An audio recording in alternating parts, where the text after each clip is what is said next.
Já imaginou ser contratada como empregada de uma mansão e sua patroa começar a surtar e te ameaçar do nada? Será que ela enlouqueceu? É isso que nós vamos descobrir no filme A Empregada, estrelado por Amanda Seyfried, Sydney Sweeney e Brandon Sklenar. Eu sou Sibila Moser, sou psicanalista e neuropsicóloga e hoje a gente vai falar desse thriller.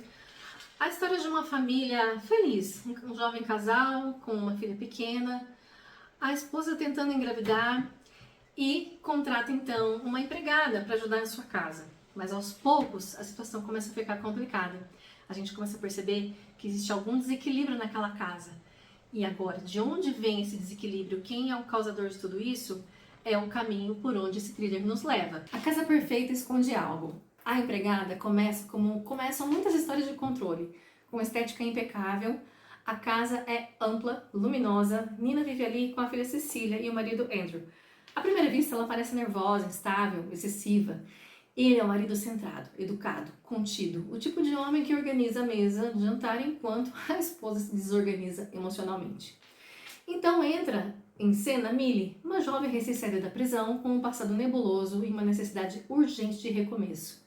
Nina contrata, Andrew resiste, mas controlado aceita. O espectador hesita. O jogo está montado. Quem é a ameaça? A esposa instável ou a empregada ex-presidiária?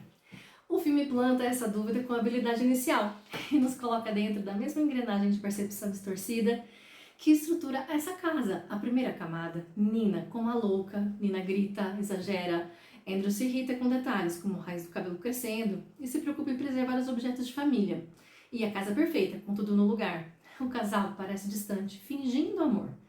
Mas Nina parece ser então um ponto de desequilíbrio. O que inicialmente parece ciúme, descontrole, começa a ganhar um outro contorno quando observamos esses pequenos gestos de Andrew. Ele corrige Nina publicamente com polidez excessiva. Ele fala por ela em reuniões sociais.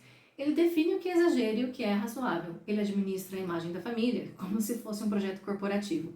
E há os detalhes obsessivos, a raiz do cabelo, que não é apenas uma estética, é um sinal de que a aparência está falhando.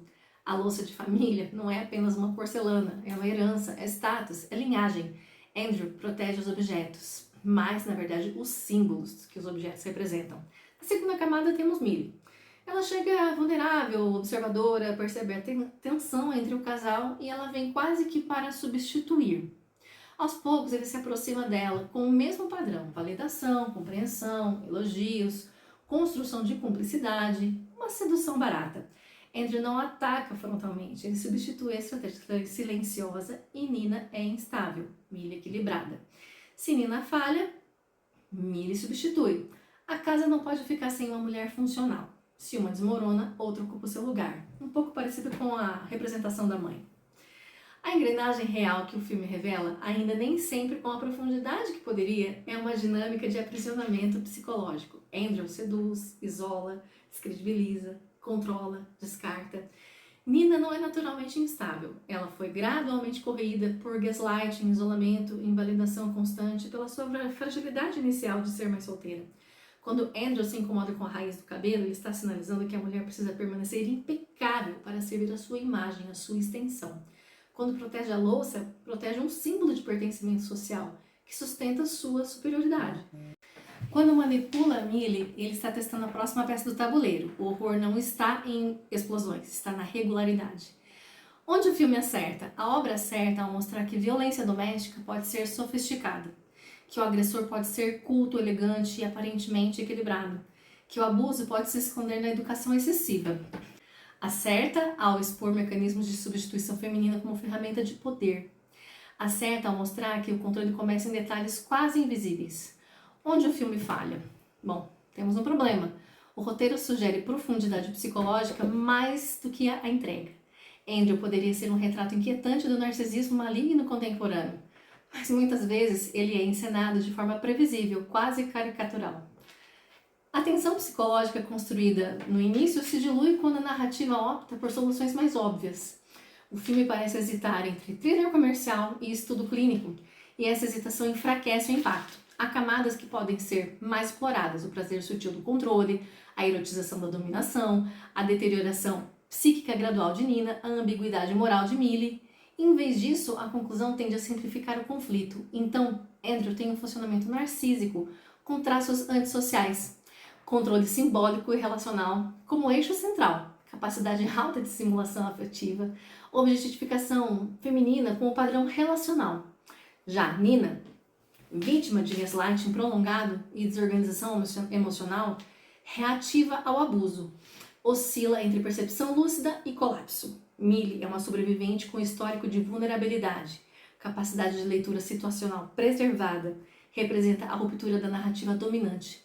O final é provocativo. Talvez o maior problema do filme seja que ele flerta com a complexidade, mas recua antes de mergulhar. Andrew é perturbador, não porque seja monstruoso, mas porque sua atuação não convence. E quando a obra opta por torná-lo mais previsível do que ambíguo, ele reduz a potência crítica. O terror verdadeiro não é o homem que revela sua crueldade. É o homem que continua parecendo razoável mesmo depois dela. A empregada quase nos entrega essa vertigem. Quase nos faz sair da sala desconfiando de toda a normalidade bem polida. De fato, quase. Talvez, porque o que frustra mais no final é salvo pela dupla final em ação. Millie e Nina se complementam pela fragilidade e pelo desejo de autopreservação. Chegam a ficar parecidas para agradar ao olhar de Andrew e também parecidas no intuito de retirarem Andrew de cena de uma vez por todas. Nina se salva e Millie vai salvar outras mulheres, como de fato começou toda a trilha da sua vida ainda na adolescência. Instintos e impulsos mais selvagens do que os de Andrew, talvez, poderíamos dizer. Quem de todos é o mais adoecido? Diz pra mim aqui nos comentários. Eu sou Sibila Moser, sou neuropsicóloga e psicanalista e esse é a Sessão de Cinema. Inscreva-se já, curta agora o vídeo, ajuda a gente a crescer no canal. Se você gosta dessa temática de cinema com análise psicológica. Com esse resumo que eu trouxe para vocês sobre o filme A Empregada, essa análise sobre a maldade de Andrew e também o descontrole de Nina e o passado nebuloso de Millie, a gente tem aqui um trio perfeito para um ótimo roteiro. Porém, na minha opinião, o filme não é tão bom assim, não levaria um Oscar, pelo menos na minha opinião, porque a atuação é muito fraca. Por mais que a gente tenha ali a Amanda Seyfried como uma atriz já consolidada, eu acredito que a atuação deles três não foi assim tão boa. Não gostei, de verdade não me agradou. Mas o thriller é até interessante, porque mostra ali uma situação que parece muito trivial. Uma empregada, uma menina jovem que vai trabalhar numa casa, onde tem um homem pelo qual ela se interessa, que tem uma relação conjugal complicada com a esposa, que parece muito desequilibrada. Um clima ali vai levando você a entender que sim, vai acontecer uma traição, né? Um triângulo amoroso. Um clima de infidelidade, um homem talvez abusivo, controlando uma mulher frágil, insegura e descontrolada, que seria a Nina. Mas a trama vai se aprofundando, vai ficando um pouco mais pesada, e aí você vai entendendo que tem outros problemas por trás. Uma personagem que aparece pouco, mas aparece de forma fundamental, é a mãe de Andrew, que é uma pessoa extremamente materialista, né, e isso demonstra pelo comportamento do Andrew mesmo, né, a preocupação com a raiz dos cabelos, sempre muito bem contornadas, né, muito bem retocadas, a preocupação com a louça de família, a preocupação com o sorriso, preocupação com a posição social. Parece toda uma trama onde, aos poucos, a gente vai entendendo que Nina era uma garota pobre, que tinha uma filha, era uma mãe solteira e precisava ganhar a vida. Então ela conhece Andrew num escritório de advocacia, acredito que seja advocacia, no escritório, e justamente quando ela está entregando um documento para o chefe e começa a vazar leite dos seus seios, porque ela ainda está amamentando o seu bebê. Andrew olha para Nina como uma vítima, né? Como todo abusador reconhece a vulnerabilidade de uma vítima.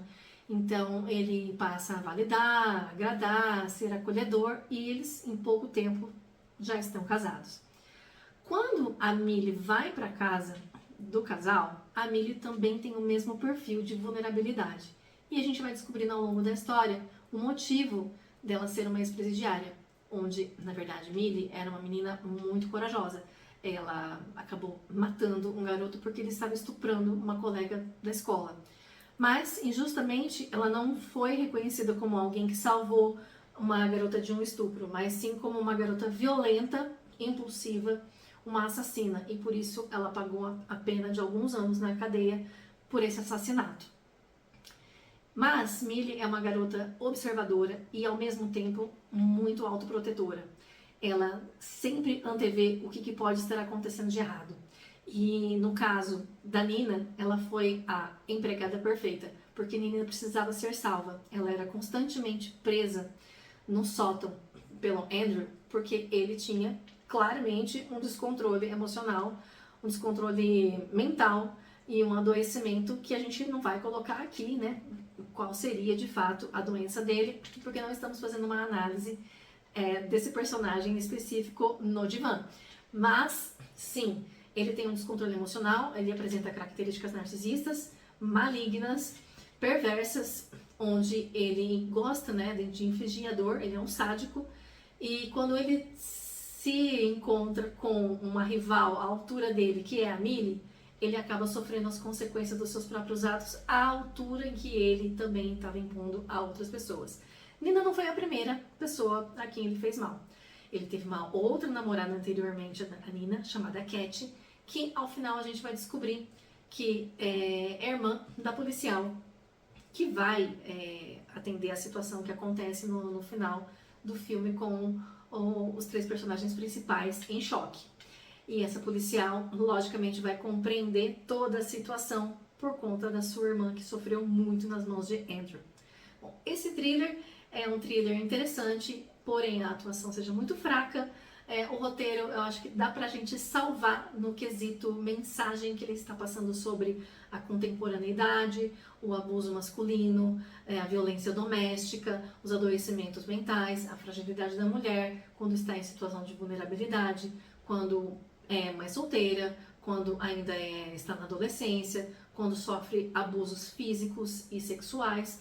Enfim, de modo geral, é um filme que tem o seu valor por esse sentido, né, no que tange a questão da expressão que a violência contra a mulher precisa ganhar mais espaço, mais visibilidade. Acho que também valoriza muito a questão de que o homem, muito bem colocado socialmente, na verdade, né, pode estar escondendo um perfil, uma personalidade perigosa em situações como no caso do filme, porque ali a gente também encontra uma situação em que as amigas da Nina falam mal dela, aliás, toda a cidade fala mal dela, acusando que ela teria tentado matar a filha afogada na banheira, quando na realidade o filme mostra que tudo isso foi um plano arquitetado friamente pelo Andrew para fazer com que Nina parecesse uma pessoa desequilibrada. E assim ele continuasse sendo aquela pessoa, aquele cara bom, que fica com a mulher que tem problemas emocionais, mas ele é um cara bacana, porque ele é uma pessoa muito boa, e assim ele continua sendo elogiado, querido, né, e alimentando seu lado narcísico perante a sociedade. Bom, diante dessa crítica que eu tô fazendo aqui, a análise então do personagem Andrew é esse adoecimento narcísico perverso com sadismo. Da Nina é uma fragilidade que ela vai quase beirando o colapso por conta do abuso constante e do medo excessivo também de perder a guarda da sua filha, de perder a sua filha, enfim, que é tudo que ela tem, porque ela se entregou de maneira muito frágil, rápida e imatura e ingênua para esse homem tão bem visto pela sociedade. Então destaca essa característica da Nina, e na Millie a mesma coisa, essa vulnerabilidade que ela adquiriu na adolescência por conta de ter vontade de defender a amiga e acabado então matando, né, a pauladas ali um abusador que era um menino da escola que estava estuprando a garota, a amiga da Millie. As duas estão em situação vulnerável, uma muito rica e uma muito pobre, uma precisando muito de dinheiro e estabilidade e a outra precisando da sua liberdade. Ao final elas se juntam por um bem maior, que é alcançar a liberdade para as duas. Agora, a virada de chave no final de tudo isso, que foi perceber, para além de que a vilã não era a Nina, nem a Millie, mas sim o Andrew, no final de tudo, Millie vira uma, vamos dizer assim, assassina de aluguel, porque ela é indicada para uma próxima esposa infeliz que apanha do marido que sofre de violência doméstica. Esse foi então a sessão de cinema de hoje. Espero que vocês gostem, que vocês se inscrevam no canal, que vocês curtam, compartilhem. E se você gosta desse tipo de conteúdo, comenta aqui embaixo, me dá sugestões para que eu faça então novos vídeos com novos filmes, com novas análises. Eu vou adorar receber os comentários de vocês aqui e responder a todos. Muito obrigado, até o próximo Sessão de Cinema. Tchau, tchau!